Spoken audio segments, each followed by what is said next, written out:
Do not adjust your picture. This is color e-ink versus regular e-ink. This is goodyreader.com, and today we're going to do a comparison between the iReader C6 color e-reader and the Amazon Kindle Paperwhite 4 10th Gen. This isn't so much a comparison of the devices themselves because the iReader is completely locked out of any sort of North American service or service outside of China for that matter. And no, you can't even change it to English. And no, they actually removed permissions for you to install APK files even though it's running Android, so you can't even load in a settings file or anything like that. This is the true color device that Onyx is going to use, that Pocketbook is going to use. This screen technology is the one moving forward, so let's check it out.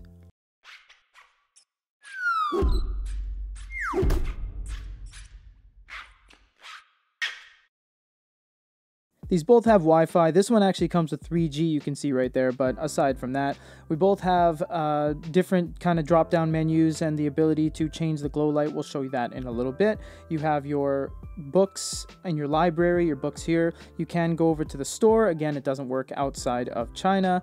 And you can go to settings, and Kindle is pretty much the way Kindle's been for quite a while now. You can tap the top right corner, vocabulary builder, experimental browser, Amazon free time, etc. You do have a lot of stuff there.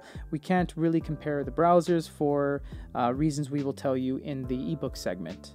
Looking at an ebook, we're not seeing any differences because this is using black and white. Therefore, there's not really going to be any differences rather than the background of the actual whiteness. For example, the Paperwhite is quite nice. It's not exactly white, but it is a pretty neutral gray stone, whereas this has a little bit more blues in it. And this is just inherent because even if we show you with the device completely turned off, you will see that the background is just a little bit of a different color than the Paperwhite.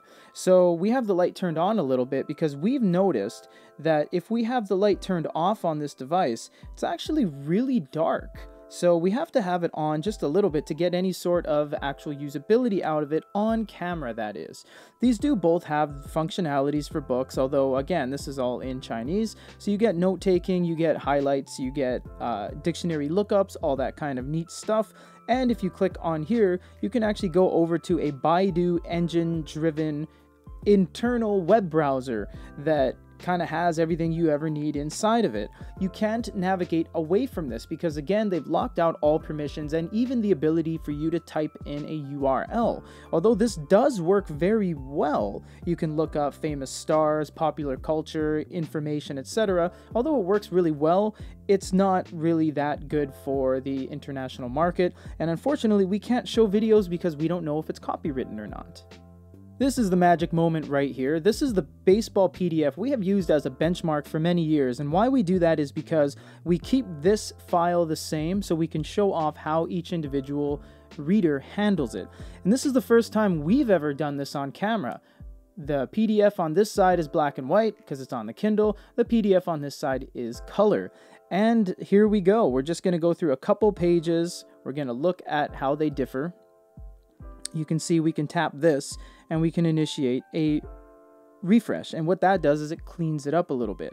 Now, the Amazon devices had a little bit of trouble in the past with running PDFs. Ever since the Kindle Paperwhite 2, they had crash issues, not enough memory, etc. This device, the Paperwhite 4, handles it quite well, as does the iReader. Now, you might notice that it is a little bit slow when it comes to pinching and zooming, although it's not that bad for full color as well as you being in the full quality mode. What I mean by that is right here they have a couple modes. As you go down the layers, it actually gets quicker and quicker. You see how it dissolved the screen and we have a lot of these lines and there's little gray dots. This allows you to speed up the device, so we're able to pinch and zoom a lot quicker now. The Amazon doesn't have that, but it kind of goes into this faux A2 mode when you pinch and zoom, you see right there, and then it refreshes itself. So the page turns have been sped up. You can see it's a lot more snappy than the Kindle now. Kindle still has all its flashing. We do have one more stage. We can go to this final stage here, and this one really dilutes the image, but it makes it super quick. And that's impressive, not only for e-readers, but for color, to be able to move that quickly. So you can see here, we have our blues, our reds, our yellows. This thing displays over 4,000 colors. It's not into the millions like a regular smartphone or anything like that, but 4,000 is pretty good for sub $200 devices. And remember, these aren't the $600 or $800 color devices we've seen on those one-off devices we mentioned earlier, like the Touch Luxe and the Taco Jetbook. These are only $200 around that price point. Kindle's having a dang hard time pinching and zooming. There we go. So this is the beauty of this technology, is that it is affordable and it's attainable. It's not something that's just going to be forgotten, because companies like Onyx and Pocketbook are going to be employing this color technology. So you can see right here, we have full color on every single page.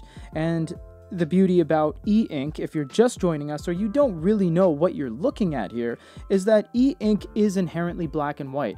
98%, 99% of the devices out there are black and white. It doesn't matter if you have an e-ink smartphone, an e-ink note-taking device. We just have a lot of stuff laying around here. Here's the note-taking device. They're all black and white. This is the first time we've ever seen color in a consumer form. Non-concept, non-one-off. This is a real device. It's in the studio. It's right here. This brand is a very reputable brand in China.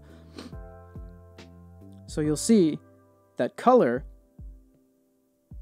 is now available on devices, and we don't know if Amazon or Kobo or all those big namers, Barnes & Noble, are going to adopt this, but with a $200 consumer price cost, we don't see why they wouldn't be able to, because this is now an attainable color panel. Everything comes through surprisingly well for only having 4,000 colors and it being a really impulse buy level device. Purples and whites and even yellows and oranges all shine through fairly well. There is a little bit of staining just inherently on this device, you can see, but that's nothing that can't be fixed with a quick refresh. And you can see everything's just cleaned up and now it's back to beautiful. We actually found in our testing that the glow light on actually looks a lot better than the glow light off on this device when it comes to color.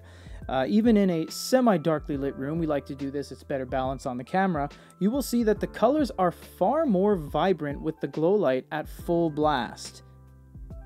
That's quite nice, actually. The Kindle's no slouch either. In terms of black and white devices, the Kindle is fantastic. The Paperwhite 4, that is.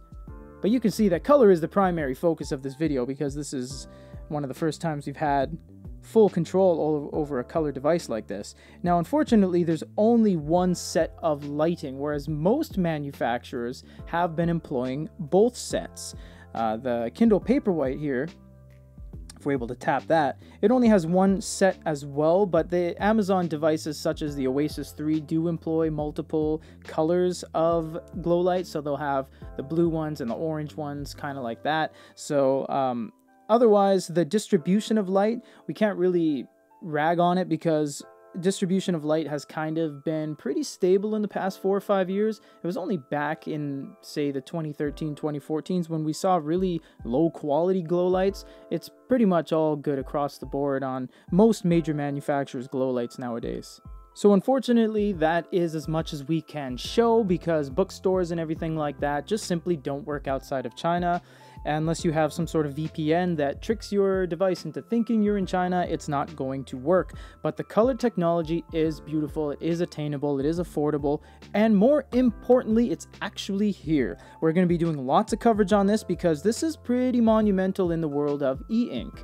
We have been waiting for this for quite some time. We've had color devices we've seen at trade shows and concepts we've had in studio, but this is the first time it's been in a shell that's real, we can say. So for a comparison between the iReader and the color technology of pretty much every major manufacturer moving forward in at least the foreseeable future in 2020 versus the Kindle Paperwhite 4 benchmark test, this is Peter.